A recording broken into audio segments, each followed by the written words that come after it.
wabarakatuh. Nama saya Dava Fdani. Nama saya Bro Putra Bahari. Nama saya Tila Raditya Langputra. Kami ingin membicarakan podcast tentang tema yaitu tragedi Kanjuruhan. Kenapa kita memilih tragedi Kanjuruhan? Karena tragedi Kanjuruhan ini berhubungan dengan fenomena sosial. Jadi pertama kita akan menceritakan kronologi tragedi Kanjuruhan yang akan diceritakan oleh Akbar dan Atila. Tragedi di stasiun Kanjuruhan Malang terjadi pasca pertandingan Arema FC vs Persebaya pada hari Sabtu tanggal 1 bulan 10 2022. Kerusuhan di stadion Kanjuruhan Malang meletus usai pertandingan antara Arema FC kalah 2-3 melawan Persebaya Kapolda Jatim Irjen Niko Afnita menjelaskan kronologi yang terjadi stasiun Kanjuruhan Malang yang terjadi pada Sabtu. Terkait dengan proses pertandingan tidak ada permasalahan terjadi pada saat setelah selesai. Terjadi kekecewaan daripada penonton yang melihat tim kesayangannya tidak pernah kalah selama 23 tahun. Bertanding di kandang sendiri, kata Niko.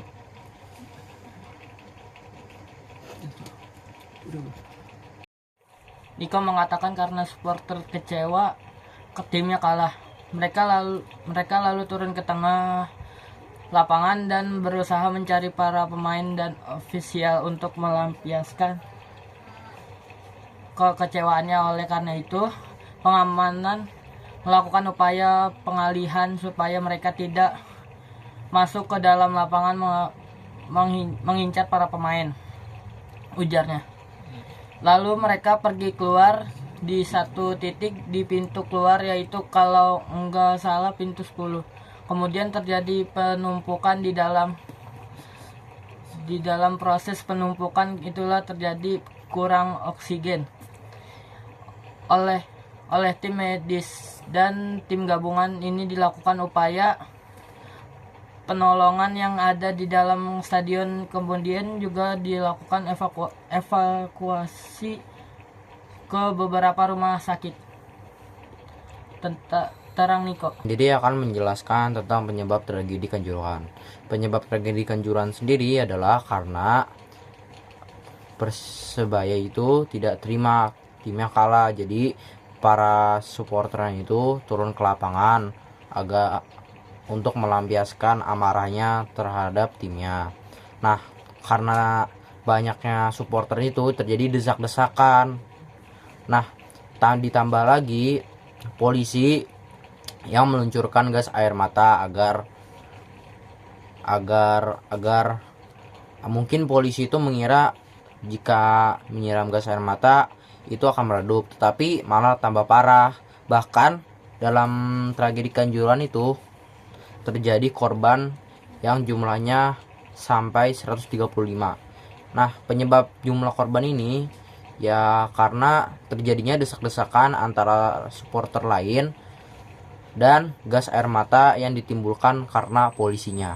Kronologi dan penyebab tragedi Kanjuruhan tersebut kita akan menjelaskan hubungannya dengan pengertian sosiologi dan teori sosiologi. Jadi pertama saya akan menjelaskan pengertian sosiologi dari beberapa tokoh. Yang pertama, pengertian sosiologi menurut Auguste Comte. Menurut Auguste Comte, pengertian sosiologi adalah mengkaji gejala sosial atau peristiwa yang terjadi di masyarakat. Menurut Peter Sorokin, pengertian sosiologi adalah hubungan dan pengaruh timbal balik antara aneka macam-macam gejala. Menurut Emily Durkheim, ilmu sosiologi adalah fakta sosial. Fakta sosial adalah aturan, cara bertindak, perilaku, dan rasa yang mengikat atau memiliki keterkaitan sehingga harus diikuti, ditaati, dan dilaksanain. Menurut Max Weber, sosiologi adalah ilmu yang mempelajari tindakan sosial atau perbuatan individu terhadap pihak lain yang saling mempengaruhi. Menurut Celso Marjan dan Sulaiman Sumardi, sosiologi adalah struktur yang ada di masyarakat, proses sosial, cara berinteraksi, dan perubahan sosial peralihan kondisi di masyarakat. Menurut Surjarno Sokonto, Sosiologi adalah mempelajari keseluruhan yang ada di masyarakat. Jadi semua yang tadi sudah saya sebutkan itu termasuk di Soedjono Soekonto. Jadi selanjutnya kita akan menghubungkannya terhadap teori Kanjuruhan. Pengertian tersebut terdapat dua yang berhubungan dengan tragedi Kanjuruhan. Yang pertama adalah pengertian sosiologi menurut Auguste Comte. Ialah mengkaji gejala sosial. Gejala sosial sendiri adalah gejala yang benar terjadi di masyarakat. Dalam kasus ini, tragedi Kanjuruhan tersebut benar-benar terjadi. Tetapi dalam teori Auguste Comte, kita hanya mengkaji peristiwa tragedi Kanjuruhan tersebut. Yang kedua adalah pengertian sosiologi menurut Max Weber. Pengertian sosiologi menurut Max Weber ialah membahas tindakan-tindakan sosial atau perbuatan individu atau kelompok yang saling mempengaruhi atau dipengaruhi. Dalam tragedi Kanjuruhan tersebut, kelompok tersebut adalah supporter Arema FC yang melakukan tindakan karena tidak terimanya timnya kalah. Dan polisi dalam tragedi tersebut, polisi dan supporter Arema FC saling mempengaruhi dan dipengaruhi yang menyebabkan banyaknya korban yang berjatuhan. Tetapi dalam teori Max Weber ini yang dilihat ialah polisi dan supporter Arema FC yang saling berhubungan. Setelah ini kita akan membahas teori-teori sosiologi.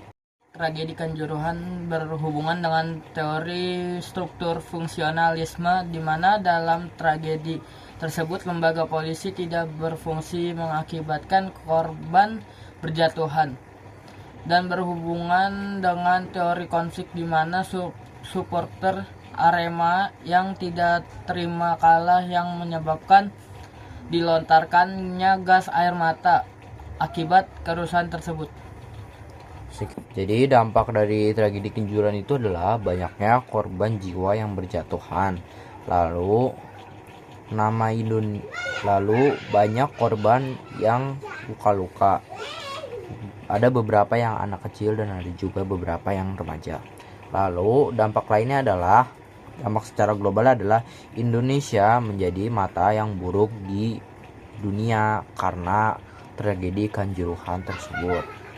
Setelah itu adalah nama polisi jadi tercoreng karena penembakan gas air mata tersebut.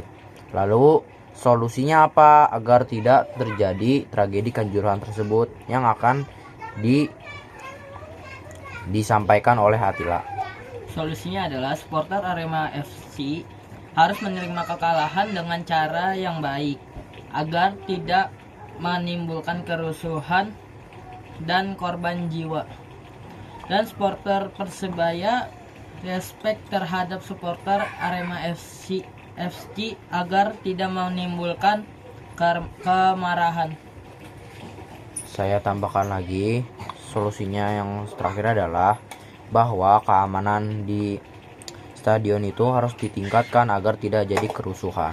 Oke, sekian dari kelompok kami. Wassalamualaikum warahmatullahi wabarakatuh.